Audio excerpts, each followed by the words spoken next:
नमस्कार बंधुरा आपनारा देखছেন देशी मुरगी पालन Bangla YouTube channel West Bengal Paschim Medinipur থেকে আমি রিজাউর মণ্ডল আপনাদের বন্ধু।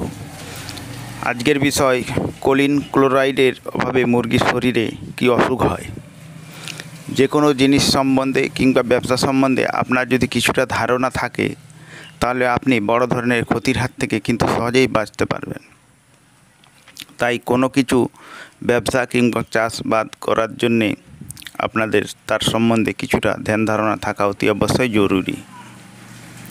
তাই শিখতে হলে জানতে হবে এবং জানাটা অতি অবশ্যই জরুরি। কোলিন ক্লোরাইড মুরগির শরীরে কম হলে কি লক্ষণ দেখা দেয় এবং কি অসুখ হয়। বেশি সংখ্যায় মুরগি পালন করলে কোলিনের অভাবটা সহজে বুঝতে পারা যায় না, কারণ স্বাভাবিক বৃদ্ধি কমে যাওয়া এবং ডিমের উৎপাদন হ্রাস পালনকারীর দৃষ্টি এড়িয়ে যেতে পারে।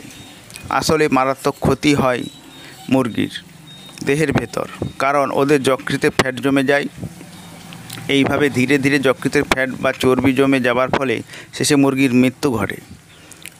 মুরগিদের পোলট্রি ফিডের মধ্যে সয়াবিন গুঁড়ো, শুকনো মাছের গুঁড়ো, যকৃৎ চূর্ণে মোটামুটি ভালোই কোলিন থাকে, তবে খাদ্যের প্রয়োজনীয় মাত্রার থেকে কিছু পরিমাণে বাড়ানো দরকার। কৃত্রিম কোলিন ক্লোরাইড খাদ্যে ব্যবহার করলে ভালোই ফল পাওয়া যায়।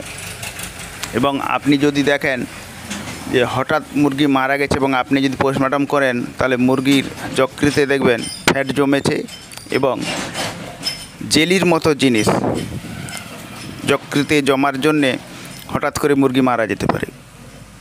সেই মুহূর্তে আপনাকে ভাবতে হবে মুরগির শরীরে ক্লোরাইডের অভাব ঘটেছে। আপনি বাজার থেকে কোলিন ক্লোরাইড কিনে এনে খাদ্যের সঙ্গে মিক্স করে খাওয়াতে পারেন এবং বাকি সমস্ত মুরগিকে মৃত্যুর হাত থেকে বাঁচাতে পারেন। তাই মুরগিকে সুস্থ এবং সবল রাখতে কিছু লক্ষণ এবং কিছু ওষুধ সম্বন্ধে আপনাদের ধারণা থাকা অতি অবশ্যই জরুরি। তাই ভিডিওটি যদি ভালো লাগে একটি লাইক করবেন, শেয়ার করবেন এবং কমেন্ট করবেন। চ্যানেলটি অবশ্যই সাবস্ক্রাইব করবেন। এই চ্যানেলে হাঁস মুরগির অসুখ বিসুখ সম্বন্ধে আলোচনা করা হয় এবং উপদেশ দেওয়া হয়। সম্পূর্ণ ভিডিওটি দেখার জন্যে আপনাকে অসংখ্য ধন্যবাদ জানাই দেশি মুরগি পালন বাংলা ইউটিউব চ্যানেলের পক্ষ থেকে। ধন্যবাদ।